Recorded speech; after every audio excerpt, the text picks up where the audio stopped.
अस्सलाम वालेकुम स्टूडेंट्स, मेरा नाम है हसन सज्जाद, मैं हूं आपका बायोलॉजी टीचर। लेक्चर नंबर 1 में हमने पढ़ा था what is biology and division and branches of biology. आज हम स्टार्ट करेंगे lecture number 2, relationship of biology to other sciences, यानी बायोलॉजी का दूसरी साइंसेस के साथ ताल्लुक। हम इनके इंटर रिलेशनशिप को डिनाई नहीं कर सकते। Each branch is related to the other. हर ब्रांच जो है एक दूसरे के साथ कहीं ना कहीं से मुंसलिक है। जैसे कहा जाता है कि हम लोग अपने माँ बाप के बच्चे हैं, इसी तरह जो फिजिक्स, केमिस्ट्री, बायो ये साइंस के बच्चे हैं।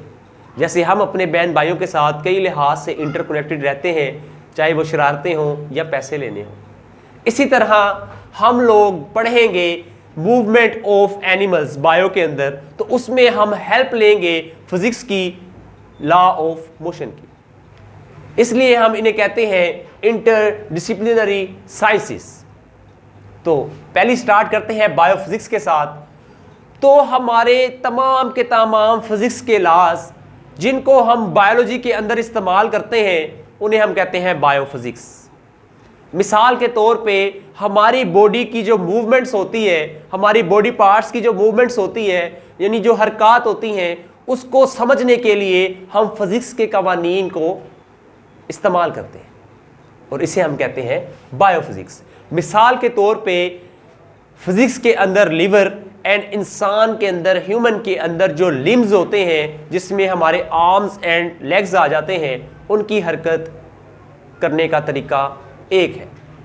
इसी तरह हमारे पास जो नेक्स्ट है वो है बायोकेमिस्ट्री। तो इसके अंदर हम पढ़ते हैं केमिस्ट्री ऑफ कंपाउंड्स, यानी हमारे पास कंपोजिशन ऑफ कंपाउंड्स के कंपाउंड्स किन किन चीजों से मिलकर बने हैं। और दूसरा प्रोसेस अकर इन ऑर्गेनिज्म, और हमारी बॉडी के अंदर जितने भी प्रोसेस हो रहे हैं उसके बारे में पढ़ना बायोकेमिस्ट्री कहलाता है।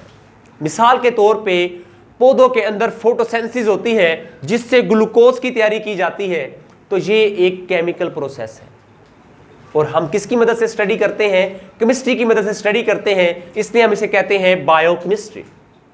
इसी तरह हमारे पास एक बॉडी प्रोसेस और है, वो है रेस्पिरेशन।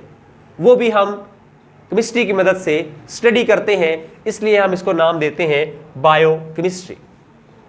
चलते हैं नेक्स्ट की तरफ, बायोमैथमेटिक्स या बायोमेट्री। बायोमैथमेटिक्स या बायोमेट्री, इसके अंदर हम मैथमेटिक्स के टूल्स और टेक्निक को इस्तेमाल करते हैं ताकि हम एनालाइज कर सकें डाटा को। मिसाल के तौर पे हमारे पास अगर हम स्टडी करते हैं पॉपुलेशन को कि पाकिस्तान की इस साल की जो पॉपुलेशन है वो कितनी है, तो हम उस तमाम पॉपुलेशन को एनालाइज करने के लिए जो टेक्निक इस्तेमाल करेंगे, जो फार्मूलाज इस्तेमाल करेंगे, वो कहलाएंगे बायोमैथमेटिक्स, क्योंकि वो मैथमेटिक्स से हासिल करते हैं। इसी तरह हमारे पास नेक्स्ट है बायोजियोग्राफी। इसमें हम occurrence and distribution of different species in different geographical region. Geographical region से क्या मुराद है? ऐसे इलाके, ऐसा लैंड जहां पे डिफरेंट स्पीशीज रहती हो, उसे हम कहते हैं जियोग्राफिकल एरियाज। अब हम किसी भी जियोग्राफिकल एरियाज से उसके कैरेक्टरिस्टिक्स को स्टडी करें, अगर फॉर एग्जांपल मैंने एक जियोग्राफिकल एरिया की स्टडी की जहां पे बहुत ठंड होती है, तो मैं इस चीज से अंदाजा लगा सकता हूं वहां के जानवरों के कैरेक्टरिस्टिक्स से। मिसाल के तौर पे मैं कहूंगा वहां पे जो जानदार मौजूद हैं उनके जिस्म पे बहुत बाल होंगे। क्यों होंगे? ताकि वो वहां की ठंड को बर्दाश्त कर सके। तो इसे हम कहते हैं बायोजियोग्राफी। नेक्स्ट चलते हैं, लास्ट हमारे पास जो रिलेशन है वो है bio economics. Study of organism from economical point of view. Economical means माली लिहाज से, यानी हम इसके अंदर किसी भी ऑर्गेनिज्म का माली लिहाज से मुतालिया करेंगे। मिसाल के तौर पे मैंने एक फसल बोई, मैंने देखा इसमें मेरी इन्वेस्टमेंट क्या आई।